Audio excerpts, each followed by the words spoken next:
I'm Roman Yossi of the Nashville Predators. I'm Dante Fabro of the Nashville Predators. This is Philip Forsberg of the Nashville Predators. I'm Colton Sissons of the Nashville Predators. I'm Eustace Aros of the Nashville Predators. You're listening to the Renegades of Puck with Crazy Charlie. Welcome to the bunker. Welcome to the Renegades of Puck podcast. I'm your host and captain, Crazy Charlie Saunier. And before we get started with the no half step in hockey coverage, first, let me direct you to our home website, renegadesofpuck.com. Once you go to renegadesofpuck.com, you learn everything you need to know about the show.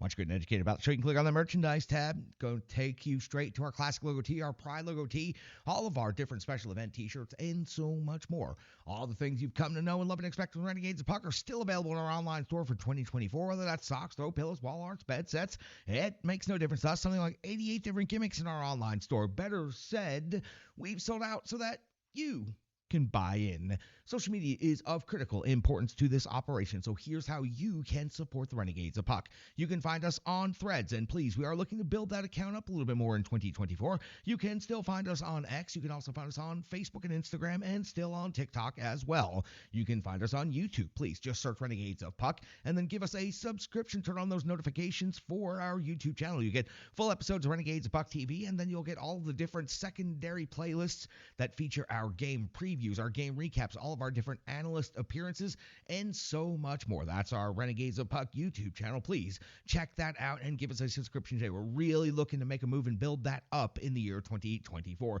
The audio podcast off to a great start to the year 2024. Stick taps, love, and respect to everybody at the Full Press NHL Network. The Full Press Predators podcast reached well over 7 million downloads in the year 2023, going from local to global, and we're looking to continue that momentum into 2024. So please check out the podcast if you haven't already on Google, Stitcher, Spotify, Amazon, and we are on several other different podcast platforms. Just search Renegades of Puck in your preferred platform today. Venmo, that's how you can support the Renegades of Puck financially, so just scan the QR code that's currently on your screen to make a donation or search Renegades of Puck in Venmo. Every dollar goes a long way to helping this operation out, and please, if you can spare a dollar, it will go a long way to helping us out and getting 2024 started in the right direction. Thanks to generous Renegades just like you watching and listening out there in the world, we've been able to make significant and massive upgrades over the last couple of years, most recently to the technology that you don't see, but it has increased our efficiency. It has made more things possible for the show, and we're building towards that. So please, again, if you can spare a dollar, go to Venmo, scan the QR code on your screen, and do so. That's the Renegades of Puck on Venmo. Now listen, I know for the first time this year, it's time to get to the no half step in hockey coverage, so let me deliver the goods. It's time for operation number 848. And at this moment in hockey history, the Nashville Predators currently find themselves in fourth place in the Central Division after 38 games skated. The midway point of the season is just around the corner. As a matter of fact, it's coming up next week. The Predators have a record of 21, 16, and 1, 43 points,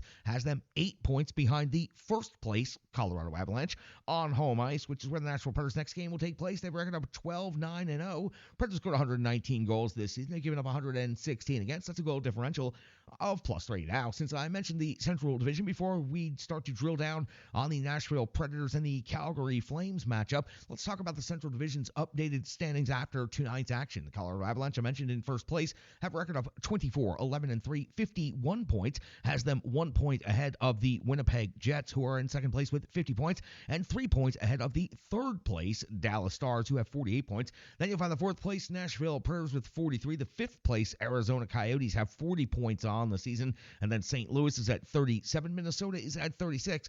And the Chicago Blackhawks are at 24 points, and in eighth place in the Central Division. The Preds' 38 games skated represent tied for the most skated in the Central Division with Colorado. Most of the other teams in the Central Division have skated just 36 times so far this year. Now, once the Preds wrap up this game against Calgary Flames, Saturday on the road to Dallas, then Tuesday back home against Anaheim, Friday off to Dallas again, and then Saturday back home against the New York Islanders, and on the 15th of January in Vegas to take on the Golden Knights. So the Preds are going to be on the yo-yo between home and away for the next couple of games. That's definitely going to be an impact. There's also a back-to-back on that Friday and Saturday. So that's next week's schedule. So that's after the Nashville Predators wrap up this season series with the Calgary Flames. Calgary Flames at this moment in the season are 16, 16, and 5 and have 37 points. That's sixth overall in the Pacific Division. On the road, they are 7, 9, and 4. They've scored 110 goals. They've given up 121 goals against on the season. That's a goal differential of -11. Coming into this game, their most recent 5, the Calgary Flames go back to 12-21. It was a 3-0 win at the Anaheim Ducks on the 23rd of December. It was a 5-3 loss at the LA Kings. Take the Christmas break, return from the Christmas break on December the 27th with a 2-1 loss versus the Seattle Kraken. And then on New Year's Eve, it was a 4-3 win versus the Philadelphia Flyers. And their most recent game took place on January the 2nd. It was a 3-1 win at the Minnesota Wild. Now, I mentioned this is the wrap-up of the regular season series between the Nashville Predators and the Calgary Flames. Already the third meeting of the regular season, and it's an even split. The season series is at 1-1. Each team has picked up 2 points, and the score is identical, 6-6. So let's go back and recap the previous 2 meetings between these 2 teams. It was on the 7th of November when they met for the first time. It took place in Calgary, and the Flames scored the 4-2 victory on home ice by scoring 3 goals in the third period. UC Saros went 35 out of 38. He took the loss in that game. Sherwood and McCarron picked up the goals for the Nashville Predators. Markstrom got the start for Calgary, went 16 out of 18, and picked up the victory. It was Coleman, Dubé, Kadri, and Hanifin picking up the goals for the Calgary Flames. They would meet on November the 22nd, so only about 2 weeks later, it would be at Bridgestone Arena. The Nashville Predators would score the 4-2 victory, the identical score, but reverse. The home team winning each of these games 4-2. UC Saros this time goes 24 out of 26 and picks up the victory versus Calgary. O'Reilly, Parsons, Sissons, and Carrier pick up the 4 goals for the Nashville Predators. Markstrom picks up the loss. Heavy workload for him in this game, 41 out of 45. It was Sharon Govich and Hanifin picking up the goal. So Hanifin has a goal in each of these games against the Nashville Predators on the season. Again, just to recap, the season series is tied at 1 apiece, with each team scoring a win on home ice, each team picking up 2 points on the season, and each team scoring 6 goals on the season. Things are pretty even. So let's see where the teams match up as far as the NHL rankings and the numbers coming into this third and final regular season meeting of the season. The Calgary Flames are averaging 2.97 goals per game. That's 22nd overall in the National Hockey League, while the Predators are generating 3.08 per game. That's 17th best in the NHL. The Preds are giving up 3.05 per game. That's 15th in the league. So look at the slim margin of error for this Nashville Predators team. 3.08 goals for, 3.05 goals against. That 3.05 goals against is 15th in the league, in case I forgot to mention that. For the Calgary Flames, in the same exact metric, 3.16 goals against is 17th in the NHL. For the Nashville Predators, they're generating 30.5 shots on goal per game. It's 19th best. The Calgary Flames are generating 31.8 shots on goal per game. That is 11th best in the NHL. The Calgary Flames are also only giving up 29.6 shots per game. That is also 11th best in the National Hockey League, where the Preds are giving up 30.3 shots against per game. That's 16th in the league. When it comes to special teams, the Nashville Predators have the advantage in the power play. 21.6% conversion rate is 14th best in the National Hockey League. 29 out of 134 is the raw data. The Calgary Flames converting only 12% on the season. That's 30th overall in the NHL. 14 conversions on 117 opportunities. But on the penalty kill, it is the Flames with the decided advantage.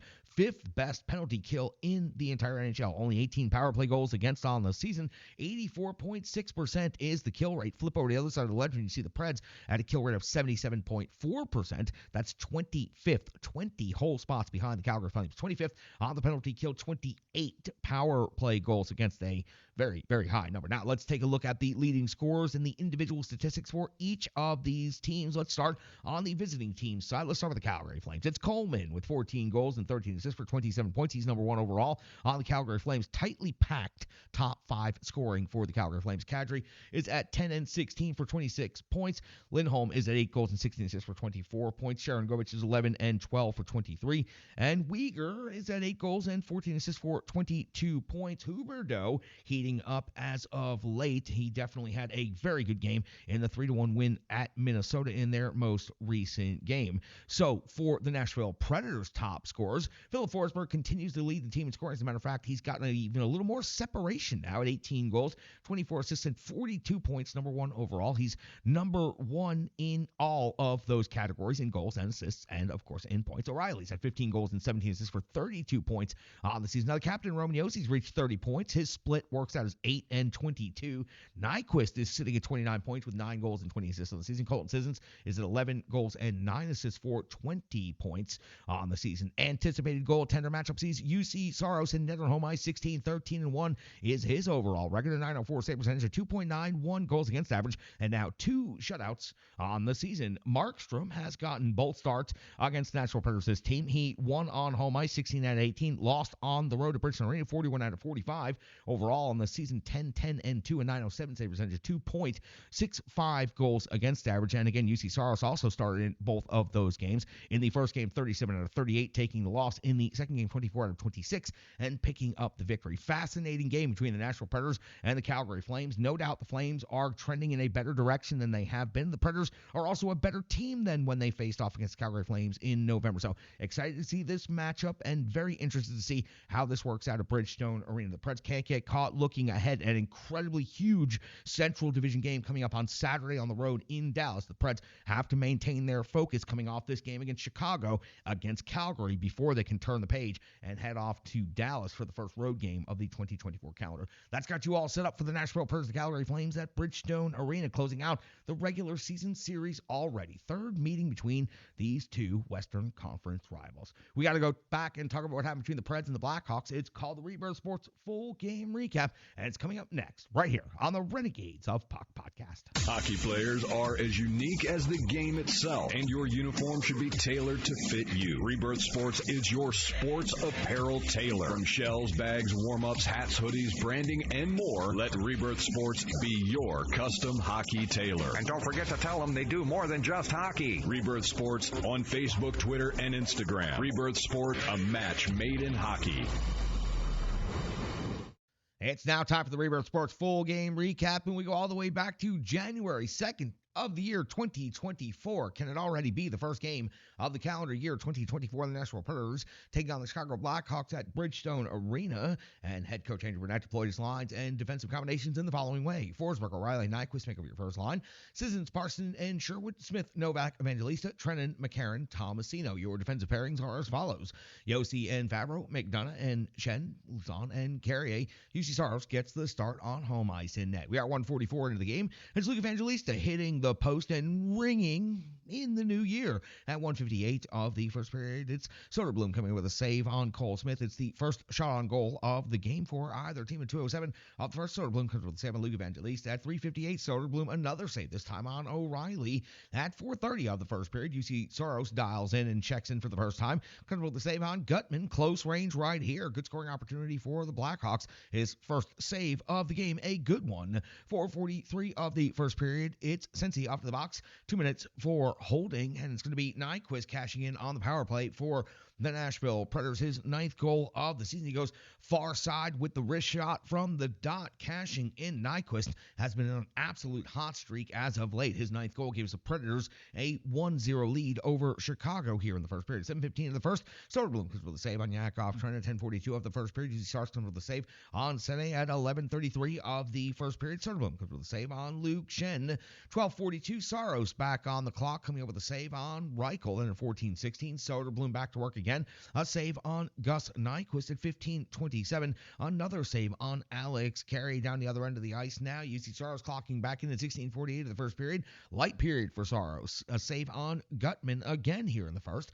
17:48 here of the first period. It's Soderblom coming up with a save on Michael McCarron at the 18:32 mark of the first period. Soderblom another save on Philip Tomasino at the 19:37 mark of the first period. We see the Predators taking their first penalty of the game. It's Jeremy Luzon off the box, 2 minutes for interference. This hit took place in the neutral zone.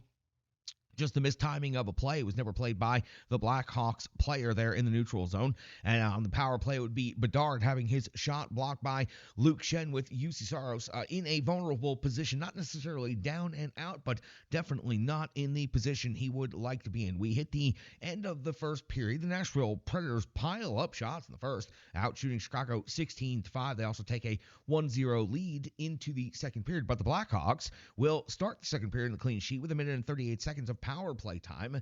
And we go to that power play now, where the Nashville Predators are absolutely not perfect, but they are good enough on the PK. They don't give up a single shot on goal, but they do give up plenty of zone time at 2:22 of the second period. UC Saros comes up with a save on Beauvillier at 2:45 of the second period. It's Soderblom coming with his first save of the second period, and that's on Luke Evangelista at the 3:12 mark of the second period. UC Saros coming up with a save on Donato, and then things really kind of slow down almost to a crawl at this point in the period. At 7:52, Soderblom comes up with a save on Alex Carey at 9:11 now. Already at 9:11 in the second period. UC Saros comes with a save on former Nashville Predator Blackwell, 9:59, right at the midpoint of the game. Soderblom comes with a save on Philip Tomasino at the 10:54 mark of the second period now. Into the second half of the game, UC Saros comes with a save on Gray plus the follow-up, and Chicago is starting to tilt the ice in their favor the last couple of shifts. The Nashville Predators have kind of come out flat here in the second and are struggling, honestly, to generate any type of offense and are just kind of letting Chicago have their way. We finally get a couple of TV timeouts after a long stretch without a whistle, and we hit the 13:22 mark of the second period, and that's when Soderblom comes up with a save on Cole Smith at the 14:31 mark of the second period. Soderblom comes up with a save on the captain, Roman Yossi, 16:21. UC Saros back to work with a save on Dickinson at the 17:10 mark of the second period. It's Foligno off the box. 2 minutes for unsportsmanlike conduct, and that comes along with 5 minutes for fighting. He and Luzon get into a fight. It was Luzon took his man into the end wall hard. There was a little bit of an off-balance situation, a little bit of a lost edge going into that as well. Still an incredibly hard hit, and it was Foligno going immediately after Luzon.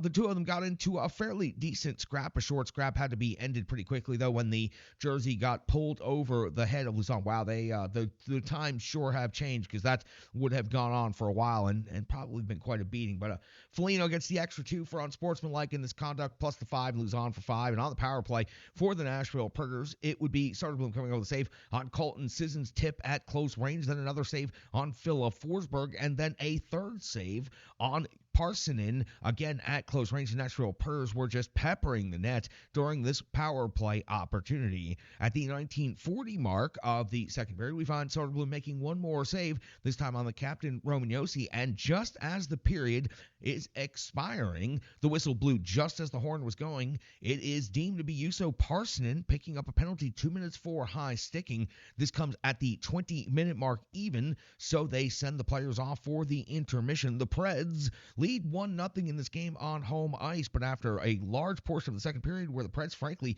weren't in this period, they do get back into it late, but they end up putting the Blackhawks on the power play. Shots on goal at the end of 2 periods. The Nashville Predators have 25 on net, so 9 in the second period. The Blackhawks have 13, so 8 in the second period. We flip over to the backside, and the clean sheet of ice for the third period. Carryover on the power play is 2 full minutes. The Nashville Predators would bend not break in this situation. Chicago misses 2 very good close-range opportunities, missing the net on both of those shots. As a matter of fact, they would not register a single shot on goal, so the Nashville Predators able to keep the Blackhawks from registering a shot on goal again for a full 2 minutes. At the 3:45 mark, back to 5-on-5 hockey, it's UC Saros coming with the save on Zaitsev, plus the follow-up by Reichel at the 4:20 mark of the third period. It's Soderblom coming with the save on Yakov, turning at 5:04 of the third period. To Saros coming up with the save on Kurashev at the 5:24 mark. Soderblom comes with a save on Sisson's teams, trading chances back and forth for a couple of minutes here in the third period. And then we hit another one of those long crawl points periods, very much so without any whistles, any stoppages, any slowdowns, and really any shots on goal to talk about. 9:15 into the third period. Now Saros comes with a save on Blackwell, plus the follow-up by Foligno at 10:18 of the third period. Now just past the halfway point of the third, Soderblom coming with a save on Tommy Novak at the 10:49 mark. We see UC Saros come with a save on Gutman. Gutman, one of the most noticeable Chicago Blackhawks on the ice, generating shots on goal throughout this game. At the 11:43 mark of the third period, we see O'Reilly. He's off to the box. 2 minutes for hooking, putting Chicago on the power play. It would be UC Saros coming up with a save on Reichel. The Nashville Predators penalty kill is able to, again, bend not break. They're able to hold and maintain their lead. At the 14:51 mark of the second period, we see Soderblom coming up with a save on Schenn, and this save comes as a penalty is being called. It's Tkachuk off the box, 2 minutes for hooking on Philip Forsberg. Philip Forsberg was driving hard to the net and causing some mayhem immediately on the power play. As soon as it gets started, it's Murphy picking up another minor penalty. 2 minutes for hooking again on Philip Forsberg. We see the 5-on-3 now for the Nashville Predators for 1 minute and 41 seconds, and that's where we find O'Reilly cashing in with his 15th goal of the season. And of course, it's Philip Forsberg with the perfect cross-crease pass across to O'Reilly for the open net slam. Easy put in for O'Reilly. So Philip Forsberg draws both of the penalties that put the Preds on the 5-on-3 and then gets the primary assist on the Predators' second goal of the game. Now 2-0 in favor of the Nashville Predators. Preds still have a full 5-on-4 power play. Soderblom would come up with a save on Tommy Novak. Then Soderblom would come up with a save on Roman Josi as the Predators continue putting the pressure on, but they would not be able to score again on that special team situation. 17:26 of the third period. Soderblom coming up with a great save on O'Reilly at the edge of the crease. This would have closed out the game for sure. But in 19:27 with the empty net scenario, it's Luke Evangelista closing out the game with his 6th goal of the season coming from the neutral zone. The empty net goal, his 6th of the season. It's awarded to Luke Evangelista. National Predators lead 3-0. 1940 of the third. UC Saros because of the save on Blackwell and one more save on Blackwell before the end of regulation. The Nashville Predators win this game 3-0 over the Chicago Blackhawks, outshooting the Blackhawks 36-21. Aside from a long second period lull to start the period, the Nashville Predators look relatively good, and a 3-0 shutout over a division rival is always going to be acceptable. UC Saros' second shutout of the season, 21 saves on 21 shots against, and again, the Nashville Predators pick up the victory on home ice to start the calendar year 2024. Nyquist, O'Reilly on the score sheet again, Luke Evangelista with the empty netter, and for the Nashville Predators, they did what they needed to do. The coach challenged him to win a game on home ice, take over. They could have played a full 60, maybe a little bit better. We'll talk about that in the analysis portion of things, though. That was the Rebirth Sports full game recap. You gave us 10 minutes. We gave you the entire game. Now let's give you the analysis and so much more coming up next on the Renegades of Puck podcast. Hello, hello, hello. I'm Tracy, owner-operator of Strong Style Fitness. And that's me and my training assistant, Rizzo. And we are here to bring you fitness that meets you where you are by offering circuit classes, bar-inspired classes, Tabata workouts, boot camps, guided stretching, and more, all taught by a certified personal trainer, me. To learn more, go to our website, strongstylefit.com. Subscribe on YouTube at Strong Style Fitness. Follow on social media at Strong Style Fit. But most importantly, let's get you moving. It doesn't matter if it's your first workout or you've been doing it for years. Strong Style Fitness has the workout that meets you on your journey and helps you along the path to a happier, healthier life. I understand where you've been, what you were going through, and where you were going, and I want to take you there. We'll see you on the mat. Mwah. Welcome back into the Renegades of Puck podcast. That was the Rebirth Sports full game recap. You gave us 10 minutes. We gave you the entirety of the game. It's great to go back to Bridgestone Arena and kick off the year 2024 with some good hockey action in the Central Division between the Preds and Chicago Blackhawks. Let's break it down. Let's talk about the analysis, and we always like to start with the starting goaltender, UC Saros, in this game. Looking for the bounce-back game, looking for that get-right game. The Chicago Blackhawks should be the right opponent for that get-right, and it was for UC Saros. 21 out of 21, 0 goals against. He picks up his second shutout of the season. It's a quality game for UC Saros. Listen, the Nashville Predators came out flying in the first period, so there was long periods in the first where there were no shots against for Chicago, and for UC Saros, a very light workload there in the first period. As a matter of fact, he only faced 5 shots on goal in the first period. So that in itself presents some levels of difficulties, remaining focused, remaining in the game with only 5 shots in the first period. And the Preds were just buzzing all over the rink. It looked like it was going to be an incredibly lopsided game from the first period on, but it didn't turn out that way. Let's talk about the second period, where UC Saros comes in 8 saves in the second period. Now, that's not the highest shot volume either, but the Preds seem to take their foot off the gas coming into the second period, and it was UC Saros making some really big close-in saves right there, and Chicago Blackhawks also missed the net a couple of times where they had some really good opportunities, but UC Saros was really strong in the second period, and then you get to the third period, and the Blackhawks get to 21 shots, so another 8 saves there in the third period to get his second shutout of the season. The previous shutout also came on home ice, came against Seattle Kraken very early in the season, so great to see UC Saros. It was a quality start, a quality game, and a quality win for UC Saros. He gets a second shutout of the season, 19 even strength saves, 1 on the power play, 1 short-handed, and again, overall looked very good, and he did get a little support from his defense the 1 or 2 times he was in a vulnerable opportunity on either a rebound or a follow-up. So again, stick taps to UC Saros for his second shutout of the year, 21 out of 21. Nyquist picks up a goal and assist in this one for 2 points, and he is just as on fire as you can be for this Nashville Predators team right now. He is really, truly coming into his own. He seems so comfortable out there on the rink, and he's working so incredibly hard. 29 points on the season, and this note caught me significantly, and that's why I wanted to make sure I brought to you stick taps to the broadcast to Mason and Willie Donick for presenting this one. That's where I gleaned this one from those guys right there. His season output currently at 29 points has already eclipsed his seasonal output for all of last year. So this is a high-quality signing for Barry Trotz. Nyquist is the hockey player you didn't want, but the hockey player that you are falling in love with very quickly. And how could you not? He goes to the net. He brings the jam. He works incredibly hard. And he puts up some really, really good, consistent games, especially as of late on the scoring streak that he's currently on. Again, 29 points is already better than what he did all of last year. We're not even to the halfway point of this season. O'Reilly, another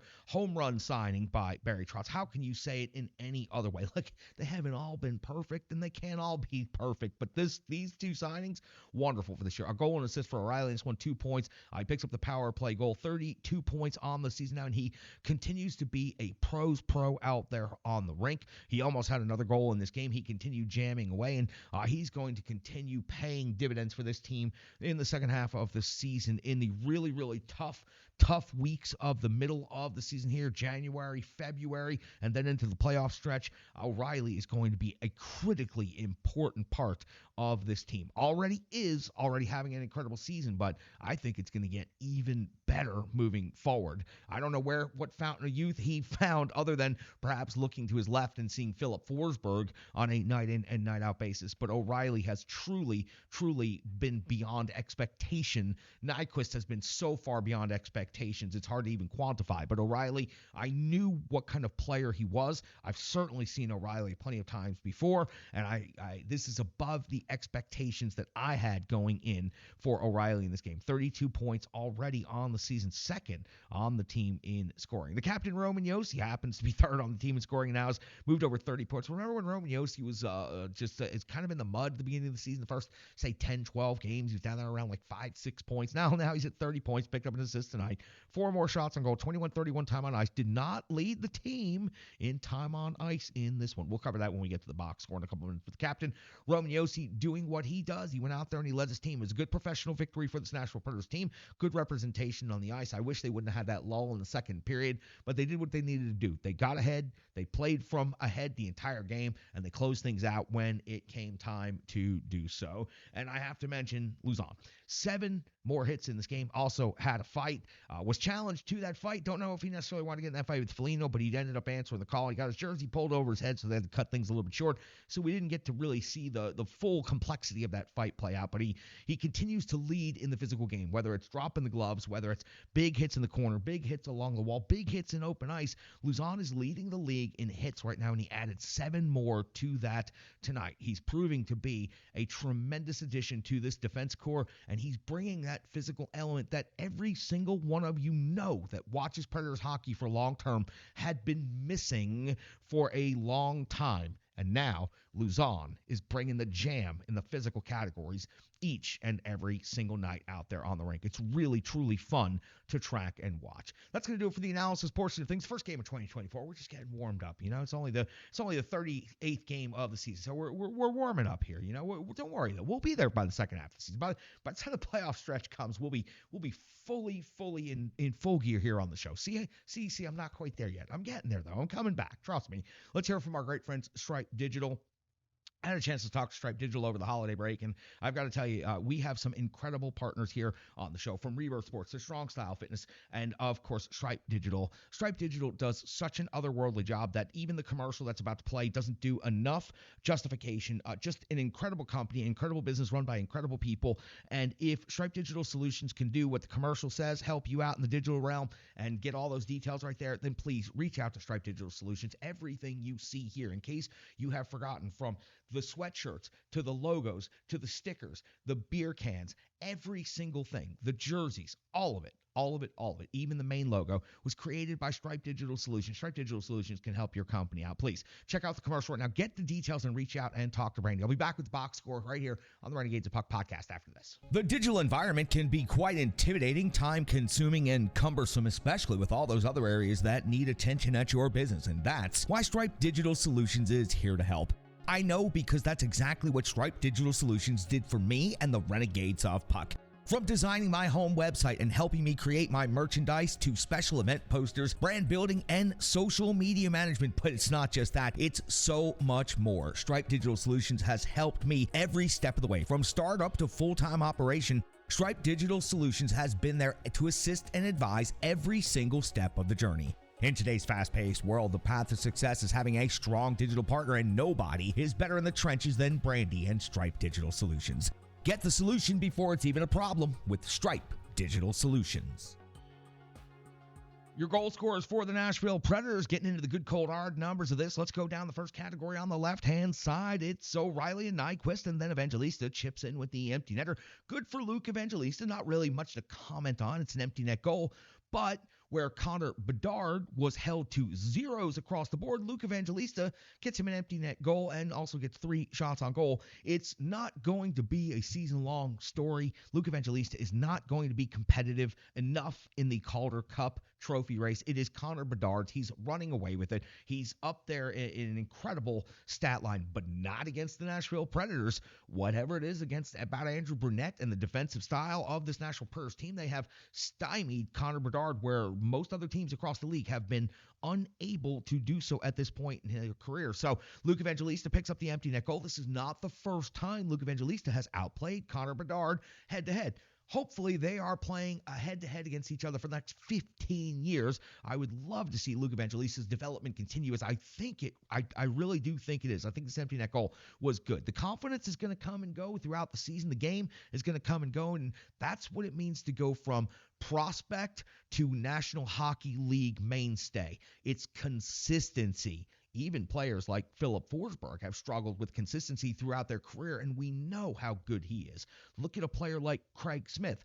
Craig Smith has over 200 goals in the NHL, but because of his consistency issues, he's had trouble sticking just about anywhere since leaving the Nashville Predators. So consistency, I hope, is coming for Luke Evangelista. And it was great to see Evangelista outplay Bedard. That kind of played into a couple of different points, but I wanted to make sure I mentioned the Bedard thing and how the Preds held him to absolutely nothing out there. I think we're in the middle of a box score or something. Forsberg picks up an assist. Nyquist picks up an assist. O'Reilly picks up an assist. Also, the captain, Romagnosi, and Luke Schenn picks up an assist down there at the bottom. Let's talk about the shots on goal. The captain, Romagnosi, led the team with 4. Phil Tomasino also had 4. Good to see Tomasino generating from the fourth line. 3 shots on goal come from a trio of forwards. Trennan, also O'Reilly, also Evangelista. Evangelista and O'Reilly have a goal out of their 3 shots. When it comes to block shots, let's talk about a trio of deuces down there at the bottom. Carrier, McDonough, and Schenn, all with 2 block shots in this game. That was pretty much it, and block shots pretty low overall for this game. When it comes to the hits, it was Jeremy Mazama, mentioned already, led the team with 7, and it was Cole Smith generating 5 hits in this game. You also saw Alex Carrier have 3 and Luke Schenn with 3. When it comes to the time on ice leaders, now listen, this is impressive. This shows you how balanced Andrew Brunette's attack style was in this game. First game after New Year's Eve, getting the skates back under the first game of 2024, and the Preds forwards were incredibly competitively balanced in their time on ice. Check this out. Normally, we're talking about O'Reilly, Forsberg being up around 21, 22, maybe even 23 minutes in a game. But not tonight. In this game, it was Jakub Trenin leading the forwards in total time on ice with 17:13 time on ice. And then it was Colton Sissons with 17:03. And then it was Juuso Parssinen with 16:35. Ryan O'Reilly, you can finally find him here on the sheet at 16:33, fourth on the team in total time on ice. Now, when it comes to the defensive side of things, very much similar, but yet a little bit different. Ryan McDonough led all the defensemen and the team in total time on ice with 23:45. The captain, Roman Josi, was still right up there with 21:31, and Alex Carey also chipped in with 20:09 in total time on ice. When it comes to the power play, which was in this game 2-4-4, there was 3:16 in total time on ice for Nyquist, 2:21 for Tomasino. Nyquist picks up a power play goal. O'Reilly also picks up a power play goal in his 2:30 of time on ice on the power play, and Roman Josi at 3:25 in power play time on ice. The PK, perfect. 3 for 3. As a matter of fact, they only gave up one shot on goal. Now, listen, they weren't perfect in zone time, and they didn't keep the Blackhawks completely out of their zone, and the Blackhawks missed a couple of scoring opportunities when they did have Saros in vulnerable positions, but the Preds only gave up one shot on goal on the PK in this game, so let's give some stick taps to the players that got the Preds there. On the defensive side of things, you have to mention McDonough's 4:24 of shorthanded time on ice. Alex Carey at 3:39 shorthanded time on ice, and then Shen at 1:51 and Fabro at 1:31. On the forward side of things, Jakub Trenin, 3:16 of shorthanded time on ice. Cole Smith at 2:28 and Michael McCarron at 2:03. Again, just perfect in this game. 3 out of 3 and only giving up one shot on goal. Wonderful to see the face-off winning percentage at this high a number for the Nashville Predators. We haven't seen it this high in weeks. 58% against the Chicago Blackhawks. That is a great number, and I'm glad to see the Preds rebounding in the face-offs.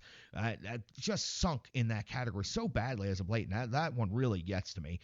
The Nashville Predators had 23 hits in this game. Nice number. 11 block shots, a little low. 5 takeaways, 7 giveaways. Preds came out on the bottom end of that one, but they still come away with a 3-0 victory. They get the shutout on home ice, and they pull away late with the empty net goal. So being 2 under in the giveaways category. I'm not going to get too worked up about that one. Overall, the box score, the stat line, the Preds played a pretty solid game on home ice, and that's where we're going to close it out. You heard a little bit about Andrew Brunette challenging the team. When you see the home record of 12-9 now, they were 11-9 going into that game against the Blackhawks, but 11-9 still sounds pretty good when you look at the more recent stretch of home ice. It wasn't looking particularly good. As a matter of fact, the reason the Predators are still so far above 500 is because what they've been able to do on the road since early November. But on home ice, frankly, it hadn't looked so good. So Andrew Brunette challenged his squad. He told his team it's time to bring back Fort Bridgestone. Fort Bridgestone is a term that we use here on the show. I'm sure Andrew Brunette has never heard that term before, but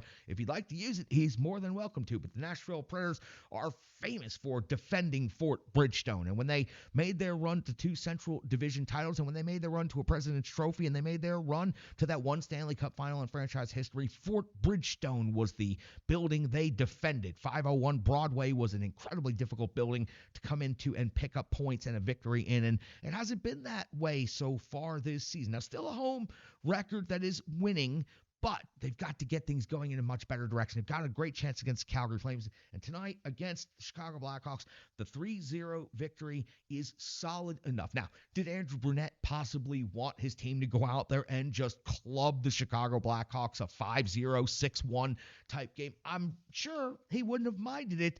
It sure does get the conference going. The fan base loves things like that. But a 3-0 victory in the NHL is a good, solid professional victory. Your team played a good professional game, played with the lead and from ahead the entirety of the game, and closed it out in the last minutes when it was absolutely necessary to do so. Now, the Nashville Predators have an opportunity before heading off to Dallas to do the same against the Calgary Flames and win the regular season series against the Calgary Flames. Now, listen, you're going to have to take advantage of teams that are even or below you in the standings. That's what the Preds did with the Blackhawks. Now, 3-0 against the Blackhawks, and have picked up 6 of their 43 points on the season against Chicago. They have an opportunity to pick up 2 more points against Calgary. Then they would pick up 4 out of 6 against the Flames on the season. And again, the Calgary Flames are a 6th place team in the Pacific Division. They are the types of teams you need to get the points against. So Andrew Brunette challenges his team. They come out. They're very professional. They pick up a 3-0 victory against a team that is in last place in their division, and now they'll have a 6th place team from the other team in the West, the Pacific. So a good job by the Nashville Predators responding to their coach's challenge. He knew they could do better, and in fact, they did do better. Bounce back game for UC Saros. Preds trending in the right direction again and moving up in the standings and currently holding a playoff spot as the 4th place team in the Central Division. I truly believe the Central Division is going to get 5 teams in this season. That's another part of the caveat of this matchup against Calgary Flames. The Preds and the Calgary Flames are going to be competing for those wild card spots. So the Preds take care of their business right here. It helps in the head-to-head. It helps get the Preds a couple of extra points in the standings of the Calgary Flames when it comes to those measuring stick moments here at the very end of the regular season schedule. Let's do it for Operation number 848. Damn, it's great to be back for 2024. I hope everybody had a good health, happy, safe New Year's Eve, and I hope that 2024 is off to a great start. 2023 was great for us. It was great for the show. I know it wasn't great for everybody, so I sure hope that 2024 is that rebound year. I hope it's that get-right year that you've been looking for, and we'll be here in the trenches to guide you all the way through it. Looking forward to it. What a fascinating beat and what a fascinating team we're covering right now. I'm your host and Captain Crazy Charlie Saunier. Thanks for letting me meander a little bit through this hockey talk here in the trenches. Renegades, get some rest. Calgary Flames coming up on Thursday and a huge one in Dallas on Saturday. We'll be right here with you all the way through. I'm your host and Captain Crazy Charlie Saunier. Stick caps, love, and respect.